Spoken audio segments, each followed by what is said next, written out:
Welcome back, everybody. In this video segment, we will take a look at section 11.5, alternating series.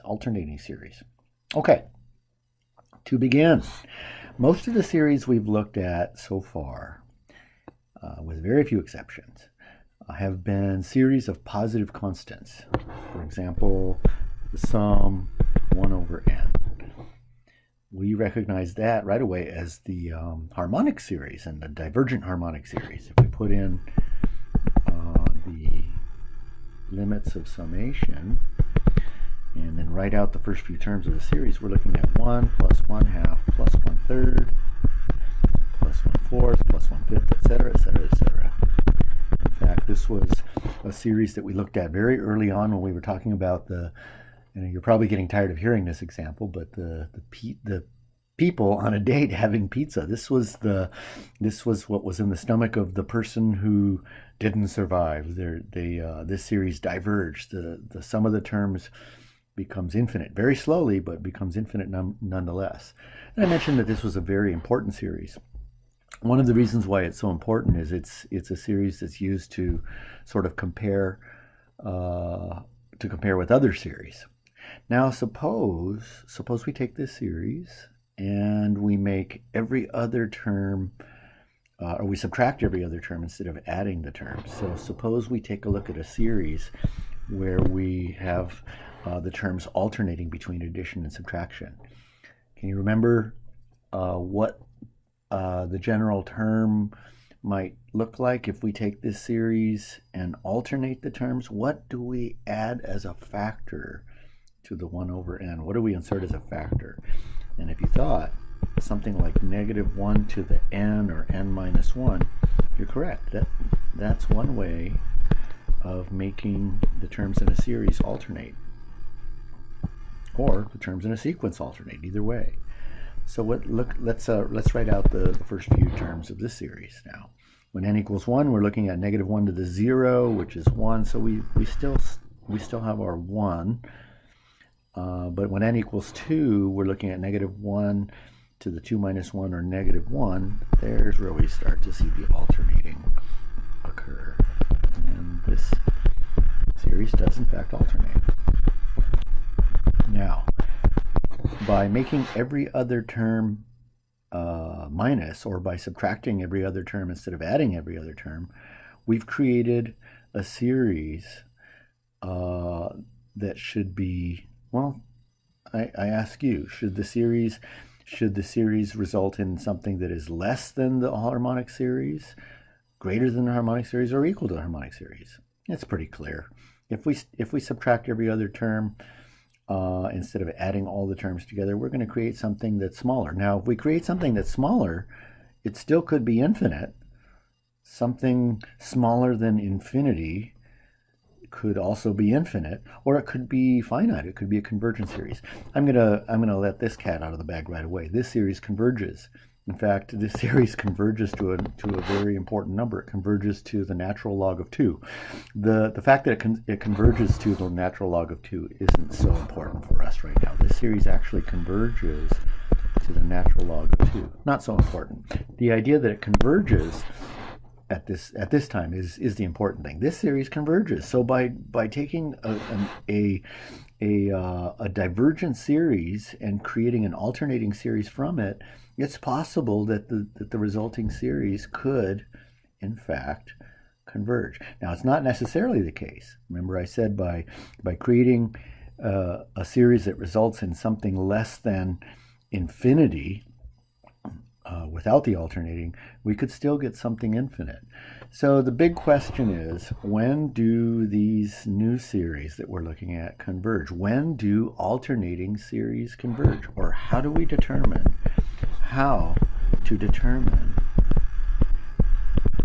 if alternating, let's say, or when, how to determine when alternating series converge.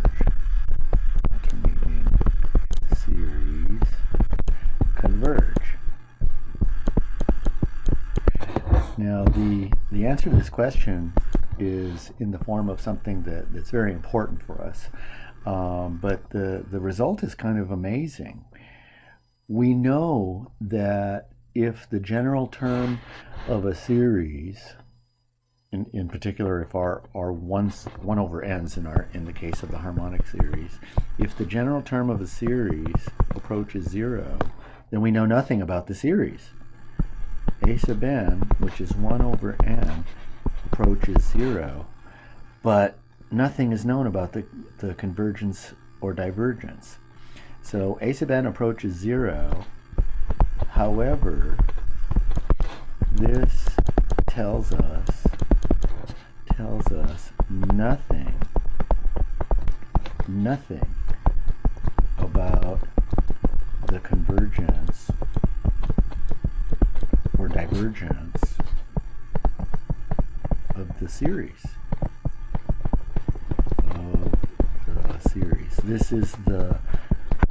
This is where really I think it's the number one mistake that's made with students and determining convergence or divergence. It's a butchering of the divergence test. If the general term approaches 0, we know nothing. But if it didn't approach 0, then we would say that the series diverged. That's the divergence test. Now here's why I bring this important fact up.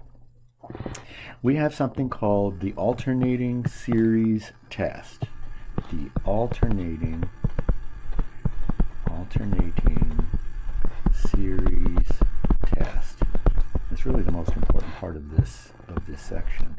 The alternating series test is a test for convergence of alternating series.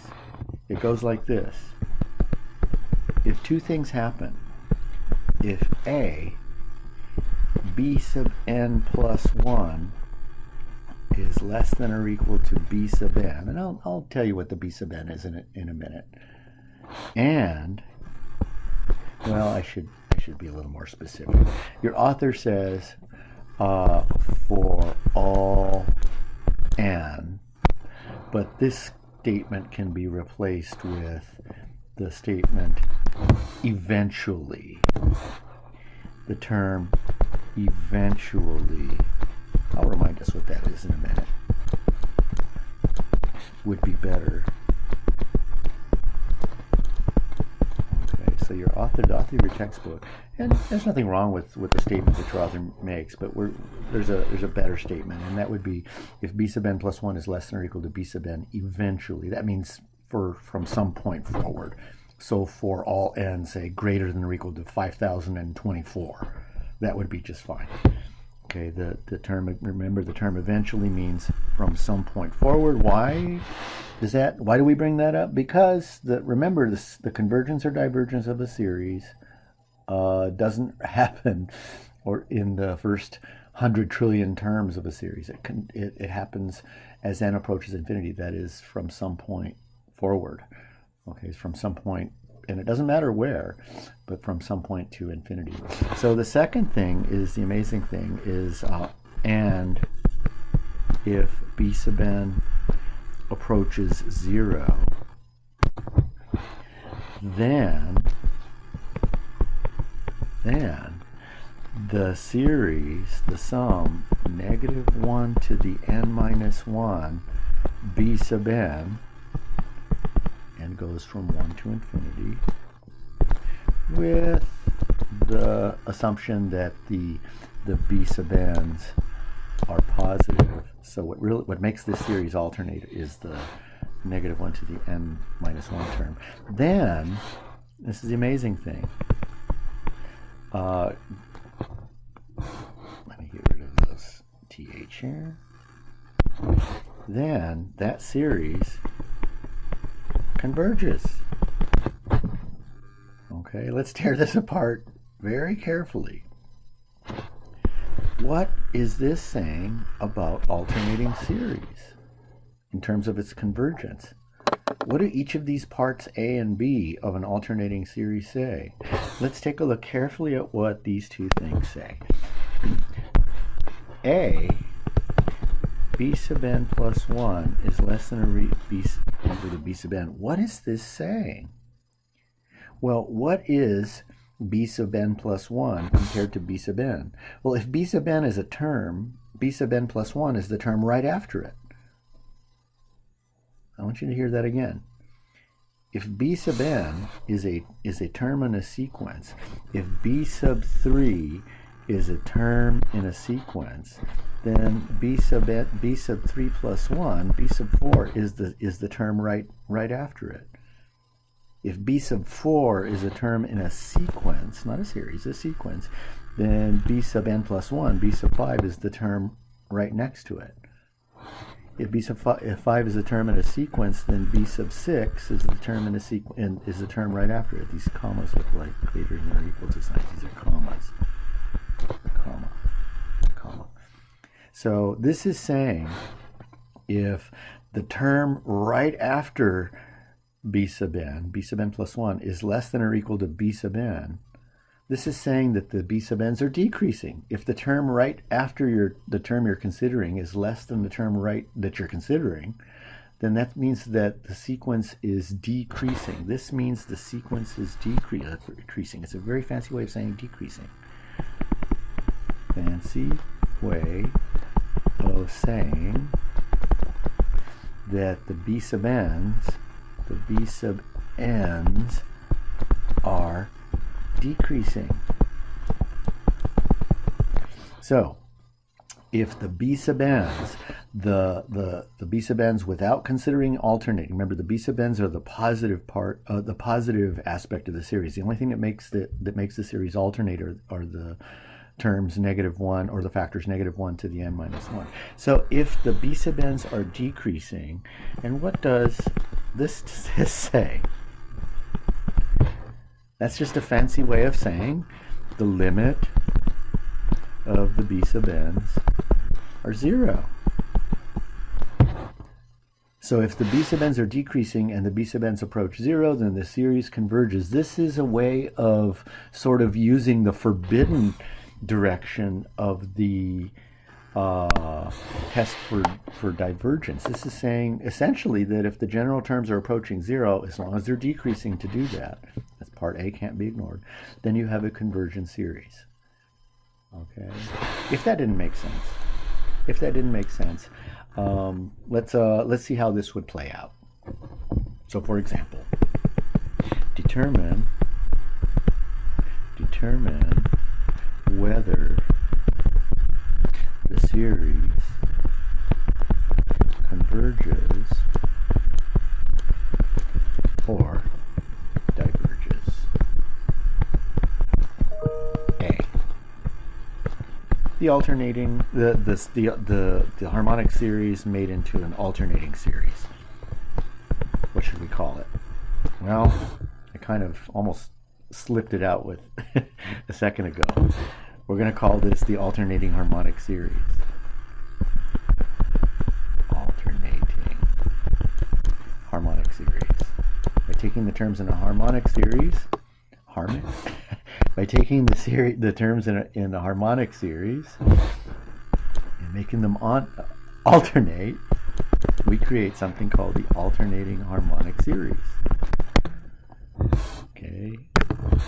Now I told you that it converged. Now we can prove it. Well, A.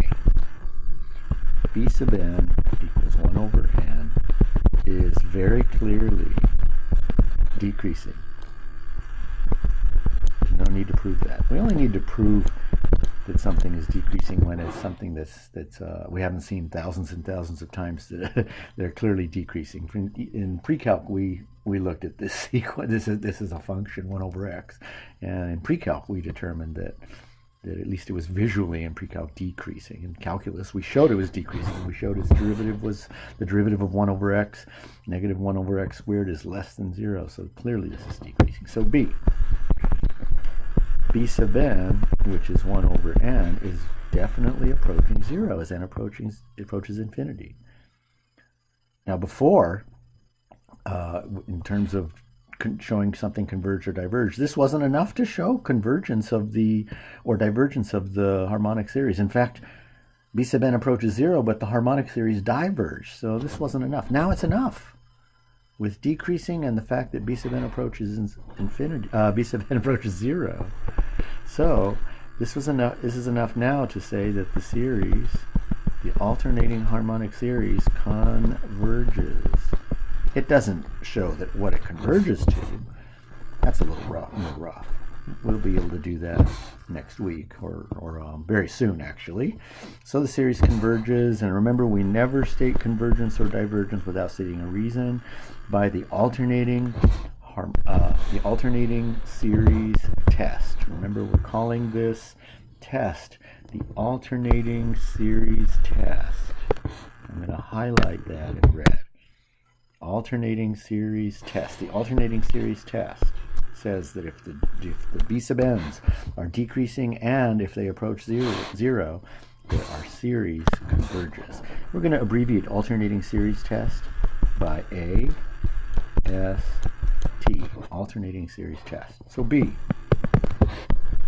Let's take a look at another series. Let's take a look at the series -1 to the n minus 1 times the natural log of n over n.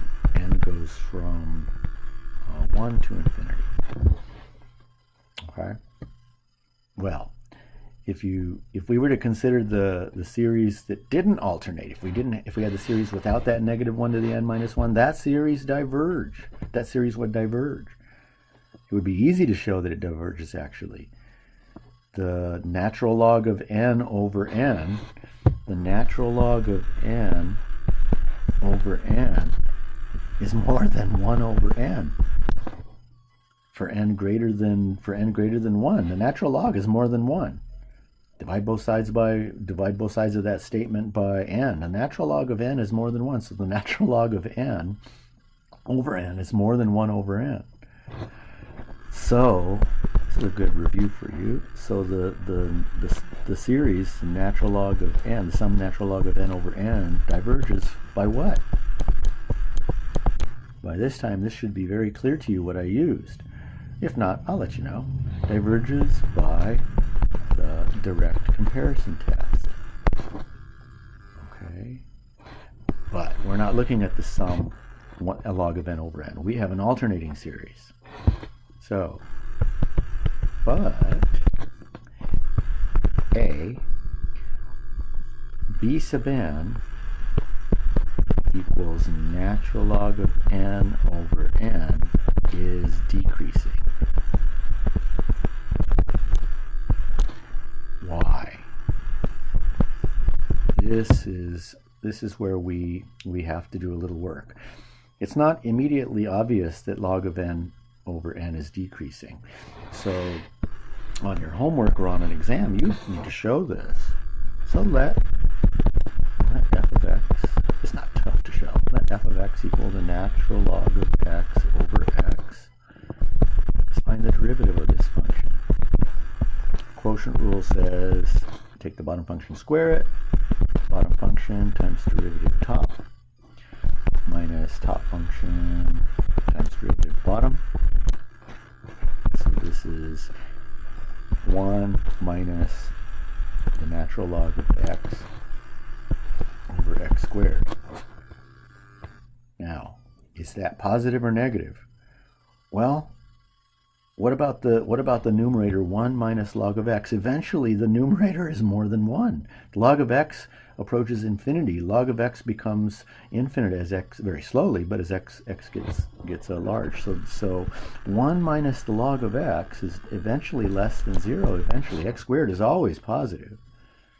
So f prime of x is less than 0 eventually. It's important to know what that word eventually means for us. It means from some x forward. Okay? In this case, 1 minus log of x equals 0. The numerator equals 0 at x equals e. The log of e is 1. So in this case, in our problem, eventually means for x greater than e. Okay, So eventually means just from some point forward. So on a test or on homework, all you need to do is state eventually. Okay, just make sure that you're convinced of that. Make sure that it's actually true that before you state it. Okay.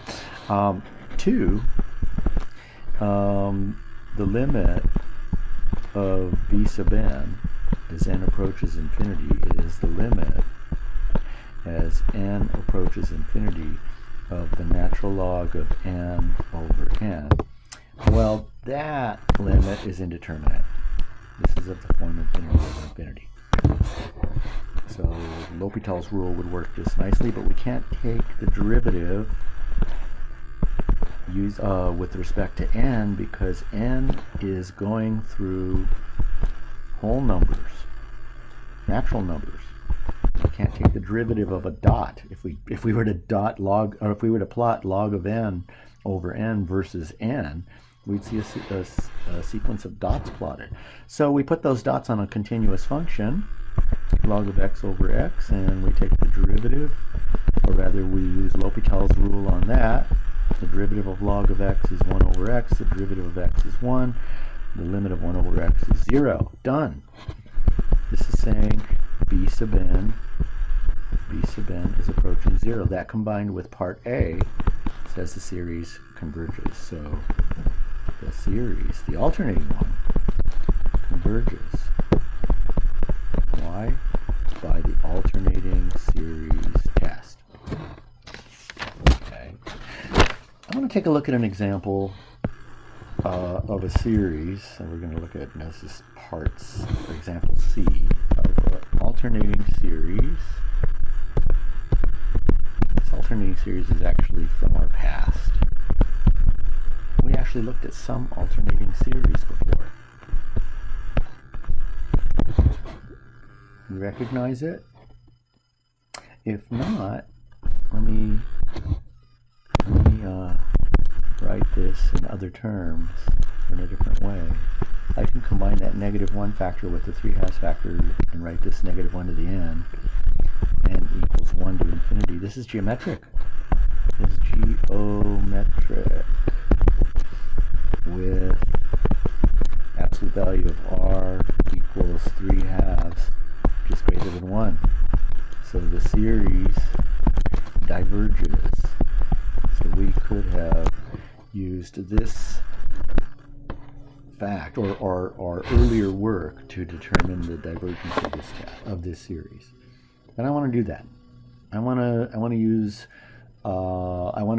approach this without using the fact that this is a geometric series. The reason I want to do that is I want to bring up a common mistake that students make with the alternating series test. You can't read it backwards. The alternating series test says if b sub n decreasing and part b sub n approaches 0, then the alternating series converges. You cannot read if-then statements backwards. You cannot read it, or you can't read them backwards, and you can't. Actually, that's not where I wanted to go with this. You can't take if-then statements and negate them and have them true. If A and B hold true, then the series converges. If A or B don't hold true, you can't say, or are not true, you can't say that the series diverges. You cannot negate if-then statements. Okay.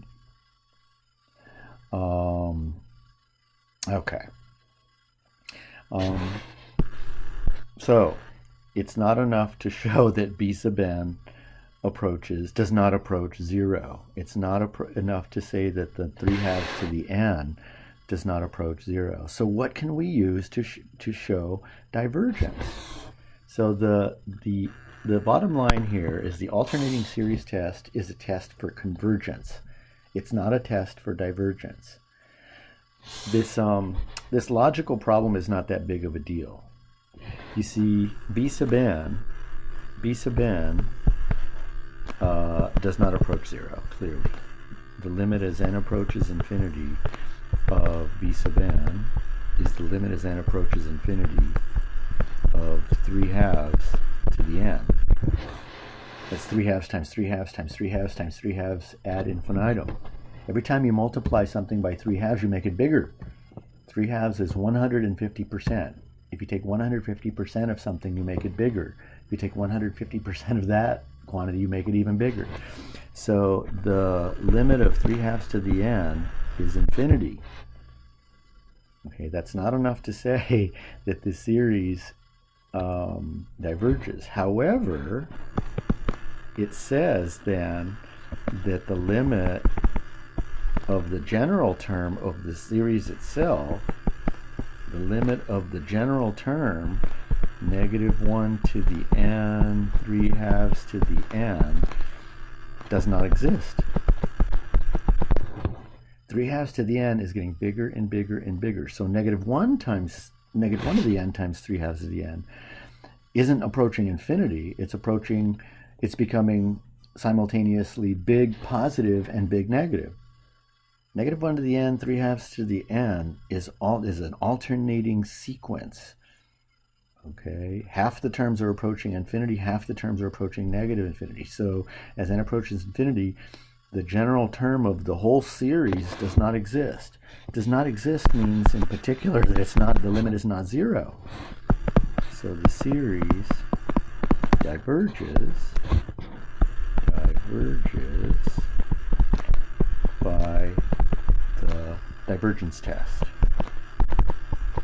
Divergence test. Okay, so the alternating series test is used to show that an alternating series converges, and if an alternating series is not going to converge, then a good test is not the alternating series test. It doesn't work. The divergence test, our old test, the very first test we looked at for series. Okay. The only other thing we do in this section is a little different from the things we've done before. In this section, we actually get a little taste of what's coming up at the end of our semester. In the end of our semester, we're going to be concerned with little more than just convergence or divergence. We're going to be actually concerned with estimating our series. The whole reason for series is so that we can estimate convergent ones. Okay, so the last part of our work today has to do with actually estimating convergent alternating series. Okay, so let's take a look at that right now. So what we're going to look at is something called the alternating series estimation theorem. Alternating series estimation theorem. The alternating series estimation theorem is not a test for convergence or divergence. It's a theorem that allows us to estimate those alternating series that are known to converge.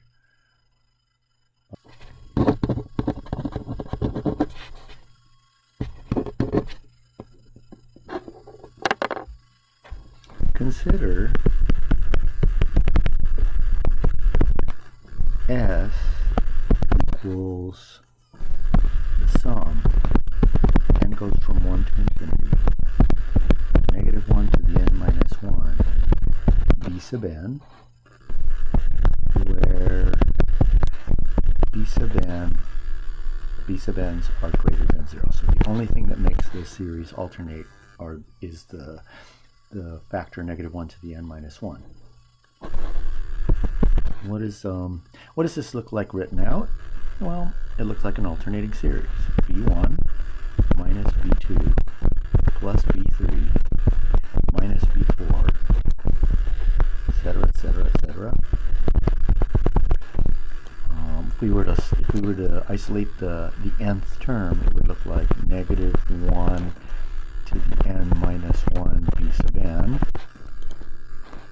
right next to that would be the n plus first term, negative 1 to the n b sub n plus 1. Then the series would continue on. Let's identify another term, another quantity here. Let's say the sum of the first n terms of this alternating series is designated by S sub n. So S sub n means the sum of the first n terms. So suppose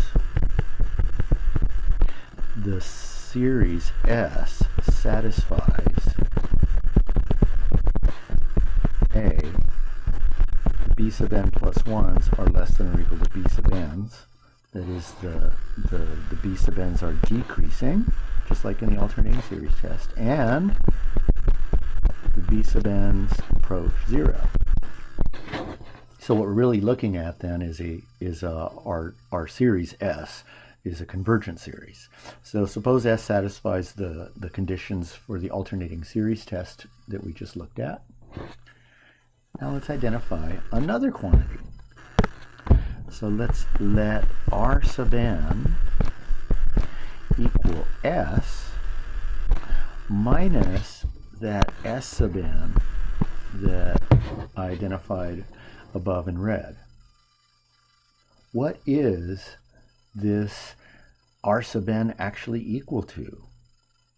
The hint is in in the answer to the question, why would I use R for this quantity? S is the whole series, the entire series, from the first term for the first term to infinity, adding all the terms together. S sub n is the sum of the first n terms of the series. So what do I get when I take all of the terms added together all the way to infinity, and I remove the first n terms? What should I call that? Well, the capital R is sort of indicating that I should call that the remainder of the series. If I remove the first n terms in a series, I'm looking at the remainder of the series. I'm looking at the tail end of the series. The tail end could start by removing the first term, just the first term, or removing the first two terms of the series, or it could result in after I've removed a trillion terms of the series.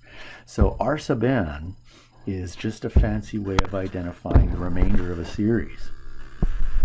Remainder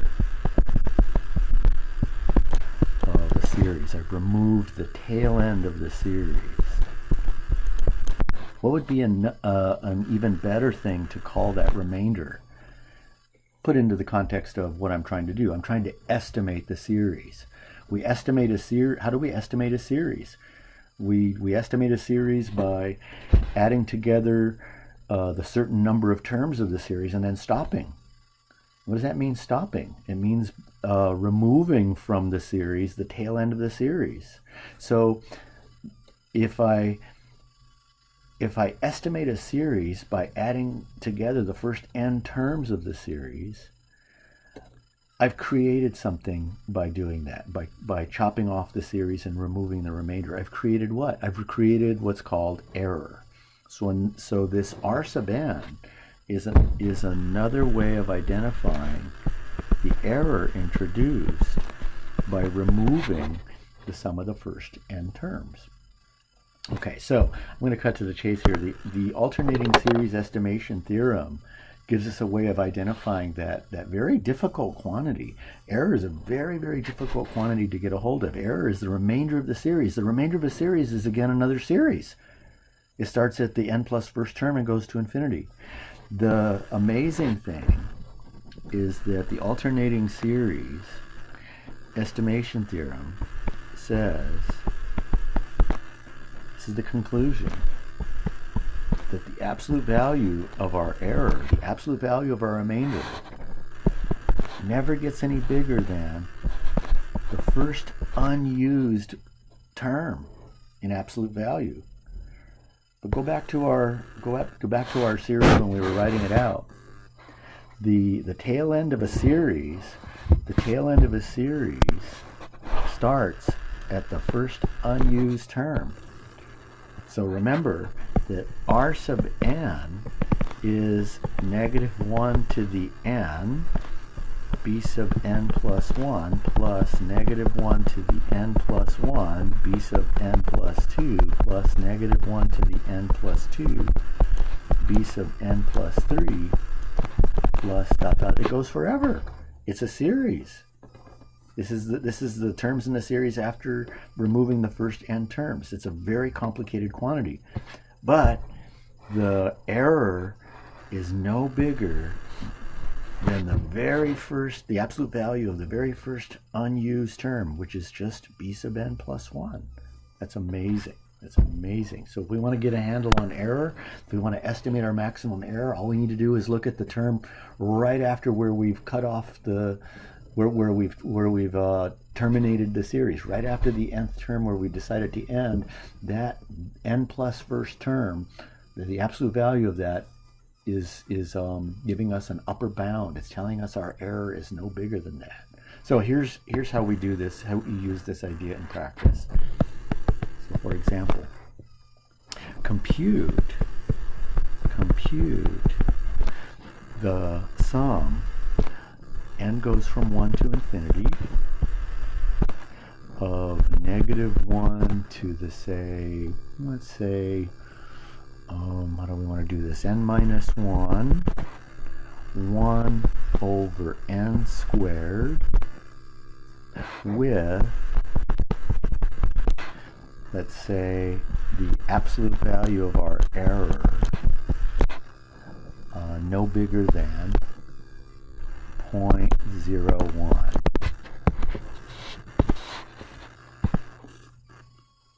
So what this problem is saying, that I want to compute this convergent alternating series with 1 decimal place of accuracy. Now, how in the world did I get that idea? Well, look at what the error is. If the error is 0.01, that means if I take the true value of my series and subtract the estimate, it agrees in the first decimal place. When I subtract those things, I get 0 in the first decimal place. So this is essentially saying that I have approximately, I want to compute this with 1 decimal place of accuracy. Okay, so in order to estimate this series, I need to determine where I'm going to cut the series off. Where am I going to am I going to replace the infinity as the upper limit of summation with, as a finite number? So what I'm going to do is I'm going to use the alternating series estimation theorem. The alternating series estimation theorem, A set, A-S-E-T, the magnitude or the absolute value of my remainder of my error is going to be no bigger than the very first unused term. Well, b sub n is 1 over n squared. So the term right after that would be b sub n plus 1, which would be 1 over n plus 1 squared. Then set that less than the error that's prescribed for us. Let's set that less than 0.01, 10 to the negative 2. Okay, and solve that inequality for n. So solve for n. Let's do that. Well, if 1 over n plus 1 squared is less than 10 to the negative 2, and I take the reciprocal of both sides, that means n plus 1 squared should be greater than 10 squared. Okay. Well, 10 squared is 100, so n plus 1 squared should be greater than 100. That means n plus 1 should be, if we take the square root of both sides, greater than I was going to write greater than 90. Square root of 100 is 10. If I subtract 1 from both sides, that says n needs to be greater than 9. So what should I choose for n? your hint is that it's not 9. N needs to be greater than 9. The very first number that's greater than 9 is 10. So choose n equals 10. So what this is saying is that the sum of -1 to the n minus 1, 1 over n squared, our series, the series we're considering, is approximately equal to the sum n goes from 1 to 10 of -1 to the n minus 1 times 1 over n squared. Okay? I'm going to show you how to enter that into your graphing calculator. Graphing calculator will do this very, very simply. But I'm also going to go a little further. I'm going to show you how we could have determined this value of n, 10 terms, that without using algebra, rather using our calculator instead. Okay, so what we do to use our calculator to do this is to enter as b sub n, enter b sub n as y sub 1 as a function. So to use the graphing calculator,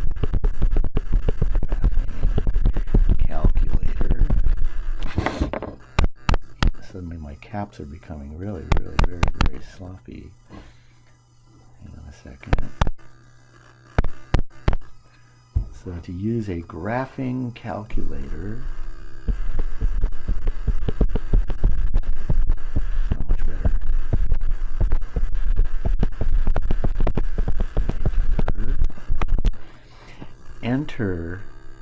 enter y1 function in the function in your calculator, area in your calculator, as 1 over x squared. So 1 over x squared. Okay, so when you do that, to do that, you just simply turn your calculator on and push y equals. If it's the calculator's in the function mode and not the parametric mode, then you should be able to just enter the function 1 divided by x squared. Okay, and then quit out of there. And then create a table. Push second graph. If you push second graph,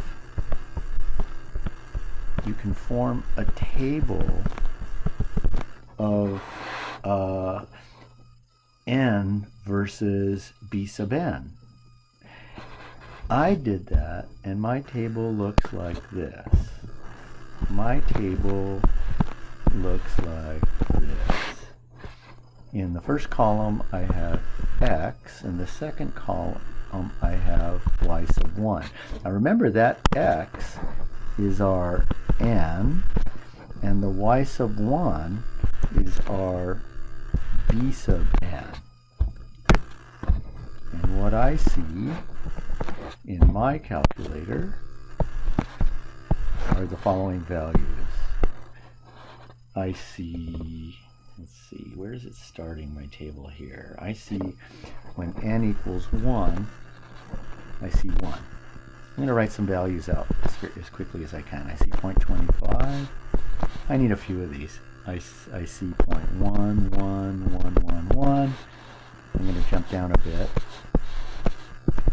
So next I see, or down the line, I see, let me continue my table here.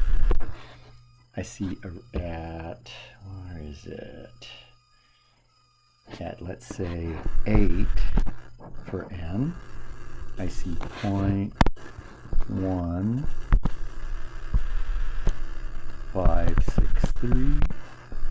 At 9 for n, I see 0.01235. At 10, I see 0.01. At 11, I see 0.00826. And there are more values. The values of b sub n just continue to decrease. The important thing is that B11 is less than, it's the first term that's less than my error. And the alternating series estimation theorem says then I use all the terms before that. The very first unused term, b sub 11, is less than my prescribed error. So that means so use n equals 10 terms in my approximation.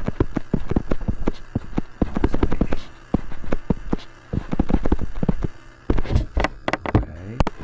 Again, b sub 11, the 11th term of this series, is the first term which is less than my error. So I'm going to use the terms, all of the terms before that in my estimate, and the alternating series estimation theorem guarantees that I will have an accurate approximation.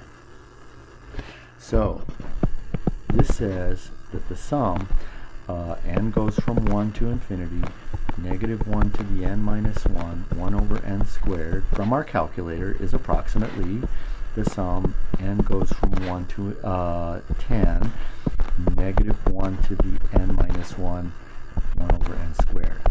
I'm going to use my calculator to finish this thing off. The calculator is also able to estimate sums. So to enter this in my calculator, I'm going to press second. No, wait a second. I have to. No, I'm going to have. No, I'm sorry. That's not second. I'm going to push. Sorry about that. I'm going to press math.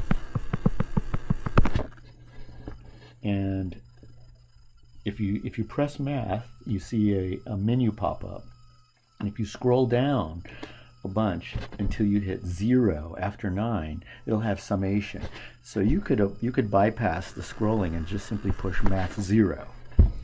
If you press math 0, what you should see in your display is this.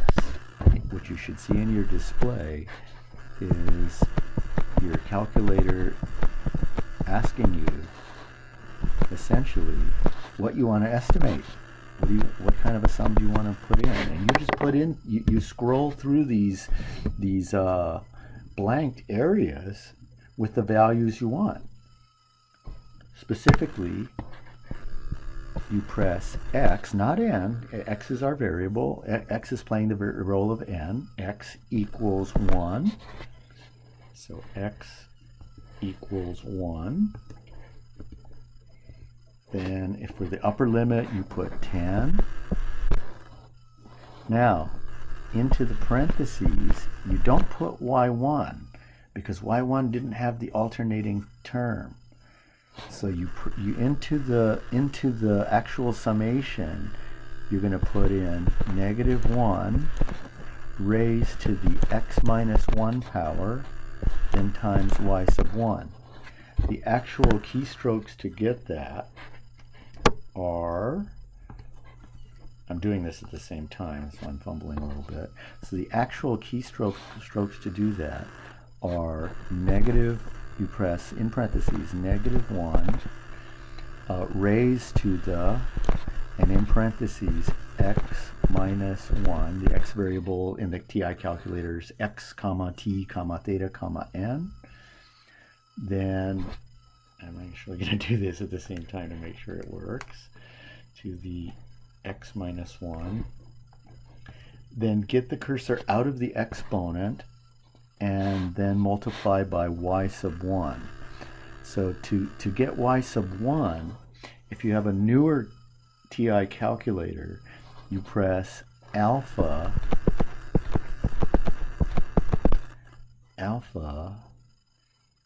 trace, yeah, and equals alpha trace, and enter, sorry, alpha trace, that pulls up a sub menu where you see the listed y1, y2, etc., and enter. And I'm going to do that at the same time here. Enter. Good. And you should see y1. older calculator, if you have an older TI, even an older TI 84, to get Y1, you press variables, VARS, then you get the cursor highlighted over Y variables, VARS, press enter, and that gives you a menu asking you for which Y do you want. And it should be highlighted over right away should be highlighted Y1. You just push enter again. Okay, when you do that, after you get this, the sum all entered in your calculator, you press enter one more time, and your calculator will produce the estimate. So what you should get is 0.8179621756. Okay, so the calculator estimates this for us, and that's our estimate. Okay, and that ends this video segment. Feel free to start homework anytime you're ready on section 11.5, alternating series, and I'm looking forward to talking with you again soon.